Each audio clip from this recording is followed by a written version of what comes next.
예, 코로나19 변이 바이러스 확산으로 영국은 전국적인 봉쇄 조치를 발표했고요. 지금 독일도 봉쇄를 연장을 했습니다. 자세한 현지 소식 알아보겠습니다.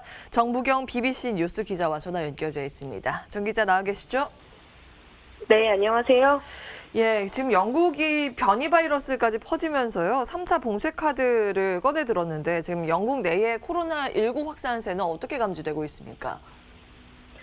네, 지난 일주일 내내 하루 5만 명대 신규 확진자 수 기록하다가요.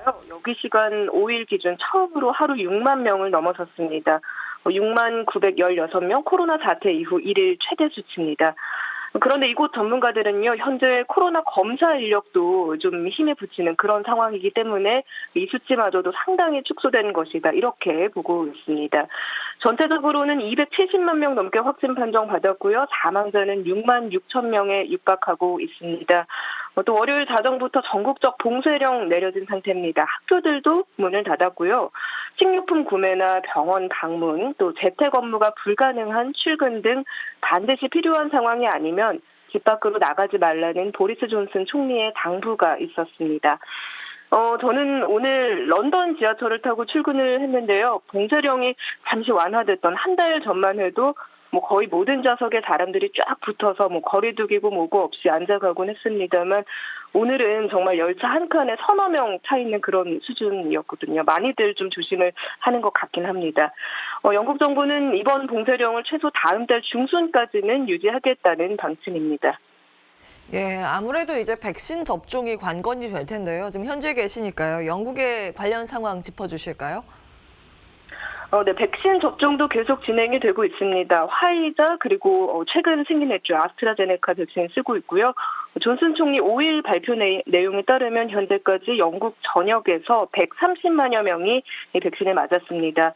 정부 목표는요, 다음 달 중순까지 모든 70대 이상 노인과 보건 취약자들, 또 코로나 최전선에서 일하는 인력을 대상으로 백신 접종을 마치고 봉쇄령을 조금씩 완화하겠다는 겁니다. 그러려면 최소 1,300만 명, 지금까지 맞은 사람 수의 10배죠. 그만큼의 접종이 필요한데요. 일단 영국 정부가 확보한 백신 물량은 충분한 것으로 파악이 되고 있습니다. 예. 지금 일단 백신 접종이 시작 단계이기 때문에 아직까지 경제적인 피해가 만만치 않을 것으로 보이는데 EU 지역의 경제 현황은 현재 어떻습니까? 네, 전반적인 경기 침체는 말할 것도 없을 거고요. 한국처럼 여기 소상공인들도 정말 힘들다는 이야기 많이 하고 있습니다. 현재 영국에선 필수 상점들, 그러니까 약국과 식료품 가게 같은 곳들을 제외하고는 전부 문을 닫으라는 정부 명령이 내려진 상황입니다. 이런 가운데 영국 리시 수낙 재무장관은 이번 봉쇄령으로 다시 문을 닫게 된 소매 상점과 접객업 등을 위해 업체당 9,000파운드, 하나 1,300만 원씩 추가 지원금을 약속했습니다. 전체적으로는 46억 파운드, 하나 6조 8천억 원을 풀기로 한 겁니다. 연말부터 강도 높은 봉쇄령 이어가고 있는 독일과 프랑스 주변국들도 상황은 비슷합니다. 독일에선 연방정부 차원 그리고 또 주별로 업체들과 노동자들에 대한 재정 지원 및 대출을 확대하기로 결정했습니다. 독일 시민뿐 아니라 외국인에게도 적용되는 조치고요.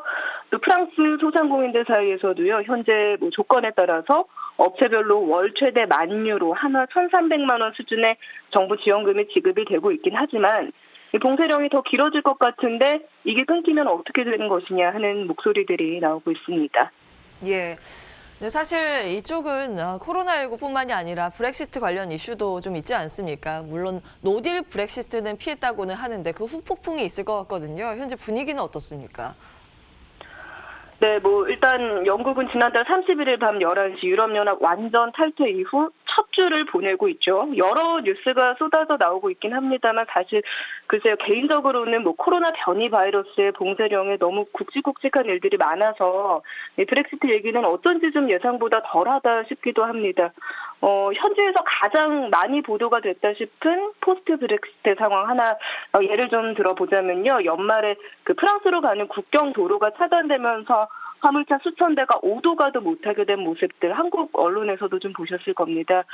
지난 4일 브렉시트에 따른 새로운 국경 관리 규정이 본격적으로 적용이 되면서 현재 해당 구간 상황은 많이 정리가 좀 된 것으로 보입니다. 화물차 운전수들은 이제 세관 신고서와 코로나 음성 판정서를 들고 영국과 EU 국가들을 넘나들게 됐습니다. 또 프리티 파텔 내무장관이요, 지난주 일요일에 텔레그라프 기고문에서 영국을 살기에 더 안전한 나라로 만들겠다면서 브렉시트로 외국인 범죄자들의 입국도 막을 수 있게 됐다고 강조했는데요. 이 발언으로 또 불법 이민이 늘어날 가능성을 생각하지 않느냐는 등 여러 비난에 휩싸이기도 했습니다. 예. 자, 지금까지 정부경 BBC 뉴스 기자와 런던 현지 분위기와 함께 유럽 상황들 체크해봤습니다. 오늘 말씀 고맙습니다.